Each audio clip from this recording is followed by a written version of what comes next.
Bismillahirrahmanirrahim. Assalamu alaikum students. It's lecture 9 class 12th जिसमें हम therapeutic action of drugs किस तरीके से अलग अलग ड्रग्स किस तरीके से अलग अलग डिजीज इसको किस तरीके से ट्रीटमेंट किया जाता है वो हम हमने पिछले 2 लेक्चर्स में स्टार्ट किए थे। उसमें से हमने पढ़ा था एक पिछले वाले ही लेक्चर नंबर 8 में न्यूरोलॉजिकली एक्टिव ड्रग्स जिसमें हमने ट्रैंक्विलाइजर्स और एक बोला था एनाल्जेसिक्स होता है जरे।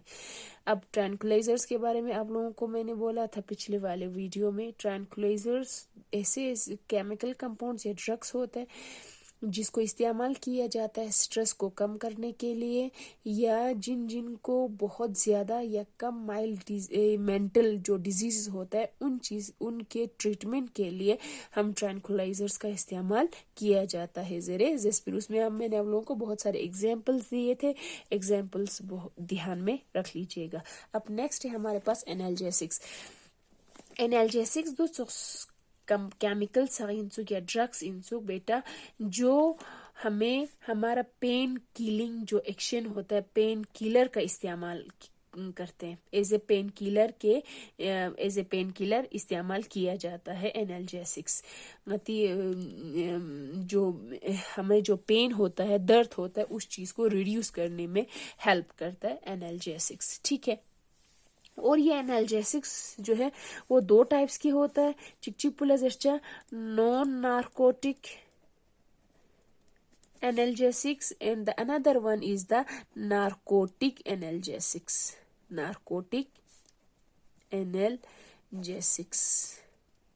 देखो बेटा ये बहुत ज्यादा इम्पोर्टेंट है, इसको इजी नहीं लेना। आप लोगों के ये बोर्ड एग्जाम्स में भी इसमें से 1-2 मार्क्स के क्वेश्चंस मतलब ऑब्जेक्टिव टाइप में या 2 मार्क्स के क्वेश्चंस इसमें से जरूर पूछा जाता है और साथ साथ में जेईई मेंस कॉम्पिटिटिव एग्जाम्स में ये पूछा जाता है। मैंने एक बार देखा था कि जो इनमें से कुछ ऑब्जेक्टिव टाइप में 4 एग्जाम्पल्स दिए थे, उनमें से नार्कोटिक ड्रग्स कौन सा है जरे तांसे दुखपिन जेई मेंस में। तो इसी तरीके से इनको इजी नहीं लेना, एग्जाम्पल्स और साथ साथ में इनके डिफिनीशन को जरूर याद रख लीजिएगा।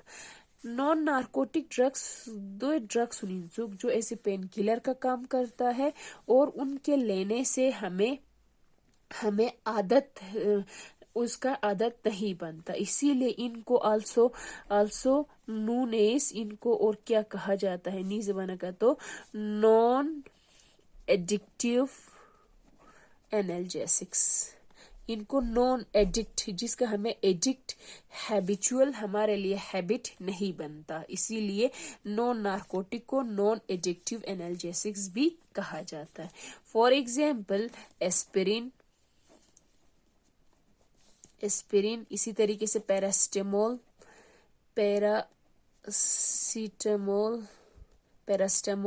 These are the examples of non narcotic drugs, ठीक है। अब इसी में मैं और एक बात कहना चाहूंगी, जब भी हमारी बॉडी टेम्परेचर हाई होता है मींस जब फीवर वगैरह से हमारा बॉडी टेम्परेचर बहुत ज्यादा होने की वजह से उस चीज को लो करने के लिए स्लो डाउन करने के लिए हम इसी एस्पिरिन पैरास्टामोल वगैरह का इस्तेमाल किया जाता है। नी उदुचोस ड्रग सुनलजर्चा एंटी पायरेटिक ड्रग्स तो ड्रग्स जो हमारे बॉडी टेम्परेचर को कम करने में नॉर्मल पे लाने के लिए हम उस ड्रग्स का इस्तेमाल किया जाता है। मतलब हाई फीवर वगैरह 6 बजे का जो हमारा टेम्परेचर बॉडी का टेम्परेचर बहुत ज्यादा हाई होने छाना इन ड्रग्स एंटीपायरेटिक ड्रग्स का इस्तेमाल किया जाता है, जिसमें हम एस्पिरिन पैरास्टामोल का भी इस्तेमाल करते हैं। These are also act as antipyretic drugs, समझ रहे हो सर। अब नेक्स्ट है हमारे पास नार्कोटिक एनाल्जेसिक्स। नार्कोटिक एनाल्जेसिक्स सक्ची इंसुगनिस बनगा तो yang diun ngata sa patot ki analgesics cheses ngas painkiller sain or narcotic analgesics are also pain killers, but इसकी ज्यादा डोज या ज्यादा क्वांटिटी में लेने से हमें इस चीज का आदी होने के चांसेस हो सकता है। एडिक्टिव, इसीलिए इनको आल्सो क्या कहा जाता है, एडिक्टिव एनाल्जेसिक्स। ज्यादा क्वांटिटी में लेने से इनका हमें एडिक्ट हो सकता है। फॉर एग्जाम्पल इसमें आप लोग लिख सकते हो हीरोइन, इसी तरीके से कोडीन, इसी तरीके से मॉर्फिन एक्स्ट्रा। ये क्या कर लेता है, दर्द को कम करता है और इसकी वजह से हमें नींद आ जाती है।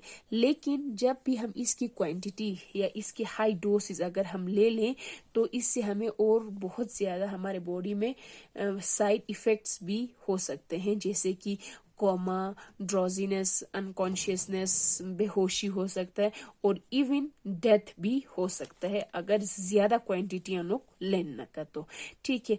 और ये दवाइयाँ जो है वो हम आल्सो इस्तेमाल किया जाता है पोस्ट ऑपरेटिव पेन में। जब ऑपरेशन करने के बाद जब पेन होती है बहुत ज़्यादा तो उसमें हम नार्कोटिक एनाल्जेसिक्स का भी इस्तेमाल करते हैं। जब भी कोई प्रेग्नेंट वुमेन चाइल्ड बर्थ के दौरान उस एक्सट्रीम उस पेन को रिलीफ दिलाने में हम नार्कोटिक एनाल्जेसिक्स का भी इस्तेमाल करते हैं।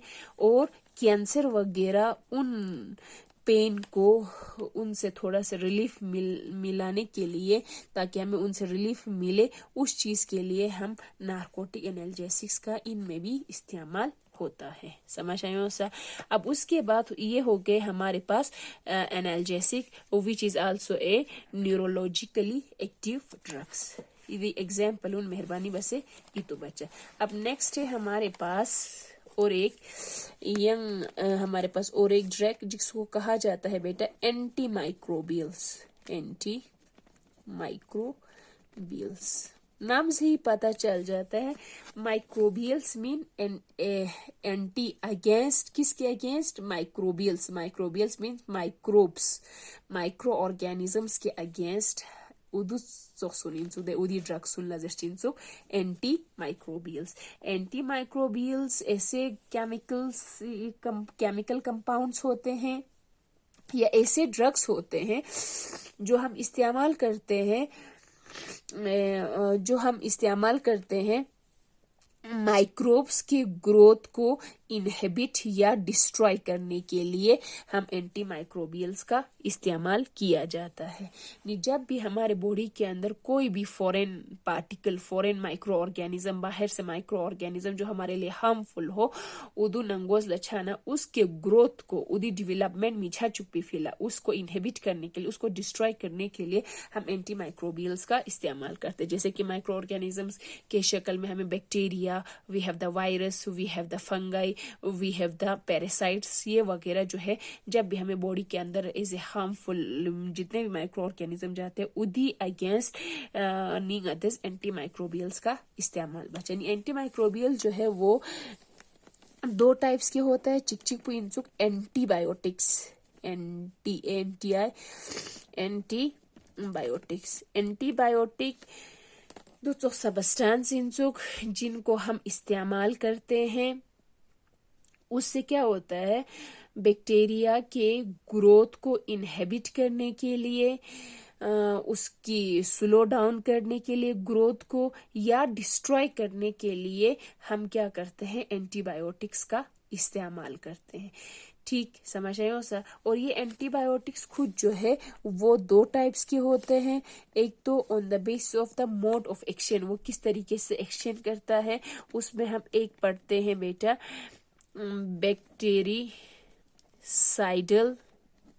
Bactericidal antibiotics. बैक्टीरिसाइडल एंटीबायोटिक्स दूसरे एंटीबायोटिक्स इनसुक जो जब भी हमारे बॉडी के अंदर कोई foreign micro organism as a bacteria जब बॉडी के अंदर जाता है तो वो क्या करता है, बैक्टीरिसाइडल पूरी तरीके से बैक्टीरिया को ही खत्म कर देता है, पूरा बैक्टीरिया को ही वो खत्म कर देता है। जिसमें हमें एग्जाम्पल आ जाता है पेनिसिलिन,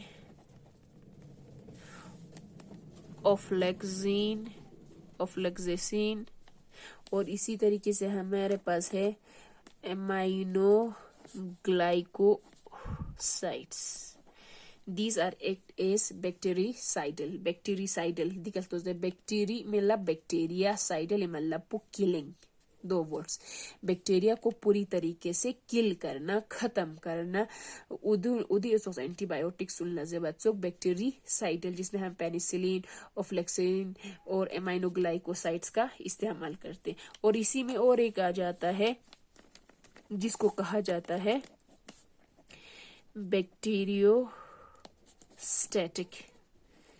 बैक्टीरियोस्टैटिक दूध सोसिया एंटीबायोटिक इंसु बेटा, जो बैक्टीरिया को खत्म नहीं करता लेकिन बैक्टीरिया के ग्रोथ को खत्म करता है. बैक्टीरिया ग्रोथ मीठा चुपचा, बैक्टीरिया को डिवेलप, बॉडी के अंदर डिवेलप होने नहीं देता है. दो नजरचा बैक्टीरियोस्टैटिक और बैक्टीरिसाइडल में यही फर्क है. बैक्टीरिसाइडल ऐसे एंटीबायोटिक्स होते हैं जो सीधा इफेक्ट करता है बैक्टीरिया और बैक्टीरिया को पूरी तरीके से खत्म कर देता है. लेकिन बैक्टीरियोस्टैटिक में क्या होता है, बैक्टीरिया के ग्रोथ को, उसके डिवेलप होने नहीं देता, उसके ग्रोथ को रोकता है, उसको फर्दर डिवेलप, बॉडी के अंदर डिवेलप होने नहीं देता है. फिर कुछ दिन के बाद बैक्टीरिया खुद ही मर जाता है इसमें. ठीक है, जिसमें हमें एग्जाम्पल है बेटा इराइथ्रोमाइसिन, we have the tetracycline, जिसमें हमें और आता है इराइथ्रोमाइसिन, टेट्रासाइक्लिन, और इसमें हम और एग्जाम्पल लिख सकते हैं chloramphenicol. These are the examples of bacteriostatic. ये हो गया एक पार्ट. और दूसरा एंटीबायोटिक जो दूसरा टाइप होता है, they are also of two types. एक होता है बेटा broad spectrum antibiotics, and another one is the biotics, and another one is the narrow spectrum antibiotics. सबसे पहले आते हैं ये ब्रॉड स्पेक्ट्रम एंटीबायोटिक्स जो है वो क्या होता है.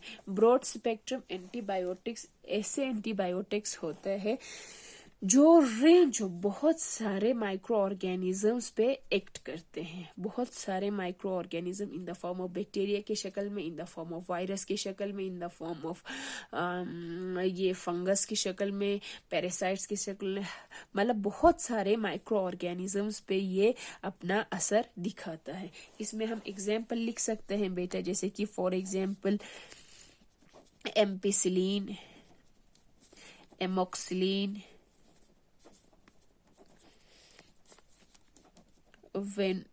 vancomycin,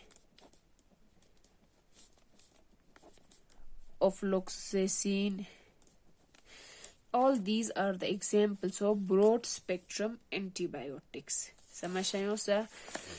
Ampicillin, amoxicillin, vancomycin, ofloxacin.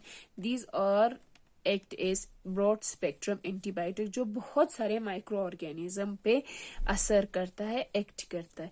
Next one is the narrow spectrum antibiotic. नाम से ही पता चल जाता है चिकपियानुक, ब्रॉड मतलब बहुत सारे माइक्रो अलग अलग टाइप ऑफ माइक्रो ऑर्गेनिज्म पे ये इफेक्ट करता है. नैरो में लपो ये ऐसे एंटीबायोटिक्स होते हैं जो पार्टिकुलर माइक्रो ऑर्गेनिज्म, खास पार्टिकुलर माइक्रो ऑर्गेनिजम्स पर अपना इफेक्ट दिखाता है. और इसमें एग्जाम्पल्स हमें लिख सकते हैं हम. For example penicillin G. Penicillin G is an example of narrow spectrum. Sorry beta. Penicillin G is an example of narrow spectrum antibiotics. आया एक बार दे सबसे पहले एंटीमाइक्रोबियल्स नाम से ही पता चल जाता है against microbes. Antimicrobials are the chemical compounds और द ड्रग्स जो हम इस्तेमाल करते हैं माइक्रो ऑर्गेनिजम्स के ग्रोथ को स्लो डाउन करने के लिए या इनहिबिट करने के लिए या उसको प्रिवेंट करने के लिए या उस चीज को डिस्ट्रॉय करने के लिए हम एंटी माइक्रोबियल्स का इस्तेमाल करते हैं। जब भी हमारे बॉडी में माइक्रो ऑर्गेनिज्म, जो फॉरेन माइक्रो ऑर्गेनिज्म हमारे बॉडी के अंदर in the form of bacteria की शक्ल में, वायरस की शक्ल में, फंगस की शक्ल में या पैरासाइट्स की शक्ल में जब भी चला जाता है, तो उसके डेवलपमेंट को, उसकी ग्रोथ को रोकने के लिए, उसको डिस्ट्रॉय करने के लिए हम एंटी माइक्रोबियल्स का इस्तेमाल करते हैं। ये जो एंटी माइक्रोबियल्स होता है वो दो टाइप्स के होते हैं। एक बोलंगाते एंटीबायोटिक्स। एंटीबायोटिक्स मतलब दोस्तों एंटी माइक्रोबियल्स इंसुक जो माइक्रो ऑर्गेनिज्म सी ग्रोथ को डिवेलप होने नहीं देता, उसकी ग्रोथ को रोकता है, इनहिबिट करता है, स्लो डाउन करता है। नहीं, इसमें ज्यादातर हम बैक्टीरिया के ग्रोथ को इनहिबिट करने के लिए एंटीबायोटिक्स का इस्तेमाल करते हैं। एंटीबायोटिक्स फर्दर दो टाइप्स की है, जिसमें एक पुइंसुक बैक्टीरिसाइडल एंड बैक्टीरियोस्टैटिक और दूसरा है broad spectrum antibiotics and narrow spectrum antibiotics. Bactericidal एक ऐसे एंटीबायोटिक्स होते हैं जो बैक्टीरिया को पूरी तरीके से साइडल किल कर देता है, खत्म करता है एट ए टाइम। ठीक है, जिसमें हम एग्जाम्पल पेनिसिलिन, ओफ्लेक्सिन, अमाइनोग्लाइकोसाइड्स का इस्तेमाल करते हैं। These are the drugs which act as bactericidal. दूसरा है हमारे पास bacteriostatic. Bacteriostatics are the antibiotics. वो क्या करता है, वो बैक्टीरिया को मारता नहीं है, बैक्टीरिया के ग्रोथ को डिस्ट्रॉय करता है। ग्रोथ मीठा चुच्चा, फिर कुछ दिन के बाद बैक्टीरिया खुद ही मर जाता है, जिसमें erythromycin, tetracycline, chloramphenicol are the example of bacteriostatic. And next one is the broad spectrum antibiotics are the antibiotic जो बहुत सारे माइक्रो ऑर्गेनिजम्स पर इफेक्ट करता है। ठीक है, जिसमें हम एम्पिसिलिन, एमोक्सिलिन, वाइनकोमाइसिन, ओफ्लेक्सिन वगैरह का इस्तेमाल करते हैं। अब narrow spectrum antibiotics are the antibiotic जो पार्टिकुलर माइक्रो ऑर्गेनिजम्स का इफेक्ट बात, जिसका एक एग्जाम्पल है एम्पिसिलिन जी। ठीक है बेटा, यहाँ तक रख लेते हैं, फिर इससे आगे हम नेक्स्ट वाले लेक्चर में पढ़ते हैं। थैंक यू बेटा, थैंक यू सो मच।